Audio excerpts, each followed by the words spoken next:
Eh, saya akan sedikit menyampaikan pengalaman saya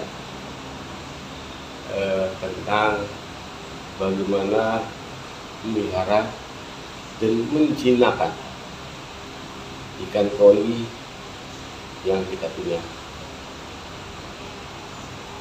Tentunya sangat membanggakan jika seorang penghobi punya ikan yang besar, ikan yang bagus, ikannya buat jinak, kita ajak main di kadang ya tutup, kita ya bisa lah sebagai hiburan.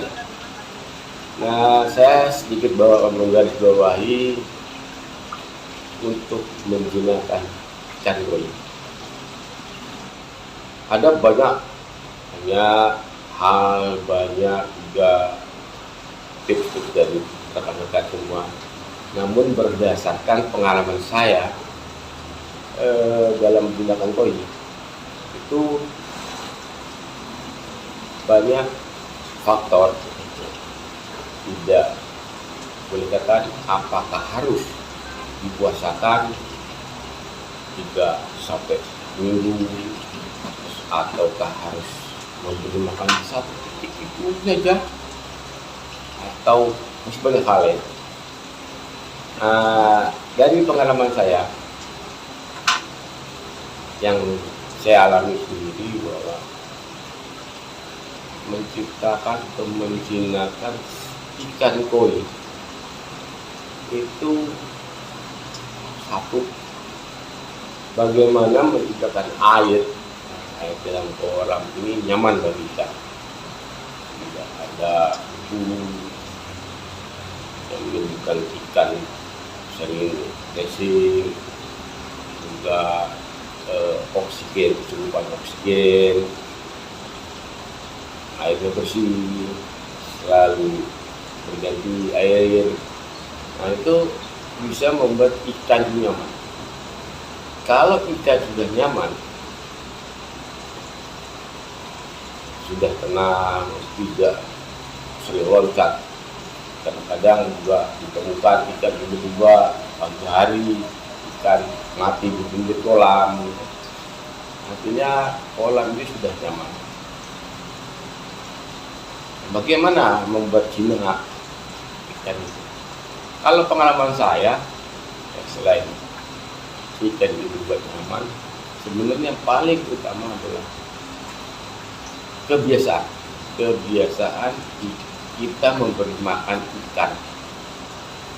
Tentunya bukan hanya manusia dan manusia, tapi hewan dan manusia punya ikatan. Seperti kucing, pemeliharanya, anjing, sama juga dengan ikan. Kalau kita memberi makan, tidak sempat, kita duduk, kita kasih makan sedikit, kita perhatikan ikan itu, kalau sakit, apa yang tadinya lincah jadi dia lincah, ya. Sering berikan kita coba masih makan, kita celupkan tangan, ajak bermain, itu akan timbul semakin lama akan ditutup kebiasaan bagi ikan. Ya, mungkin kalau misalkan mereka punya hati, ya, maka mungkin ngomong begini, ini bukan ngomong kalau bulan bisa ngomong, enggak.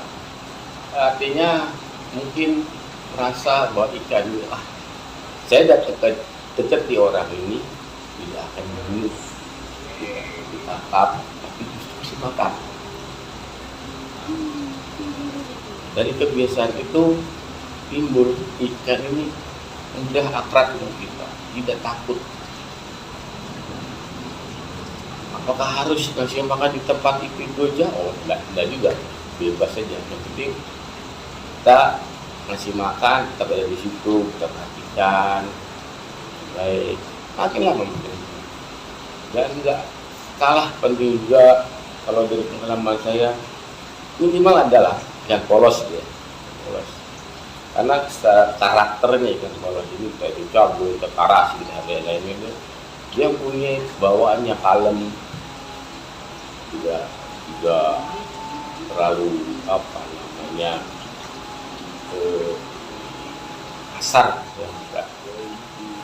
Dan kalau saya ini tidak melihat lagunya renangnya itu kalem, karena makanya pun kalem itu juga sangat mempengaruhi untuk koloni ikan yang ada di kolam.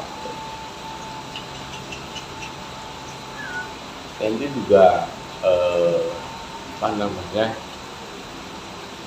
tidak perlu harus kita ngasih makan di satu titik agar berapa bulan. Karena semakin sering kita berprestasi, sering kita boleh katakan tampak dengan ikan itu, kolam juga nyaman, air itu kebiasaan ikan seperti apa. Misal ikan koi ini kita kalau pakai air susah pakai air pet, susah pakai air yang mungkin kadar pH-nya tinggi, dan tetap kalau sudah biasa pergunakan air yang itu, kalau itu terus habis air diisi kembali, kita kasih aerator dan tidak akan mati. Jadi senang ya kita lihat dan kita masuk ke dalam kolam, kita pakai jaring, pakai apa, kita bisa pegang, menangkap, tidak lari, masih pelan, nikmati permainan bersama dengan ikan. Dan tangan kita masukkan kolam, bisa sama tangannya. Saya rasa itu pengalaman saya bagaimana menggunakan ikan koi.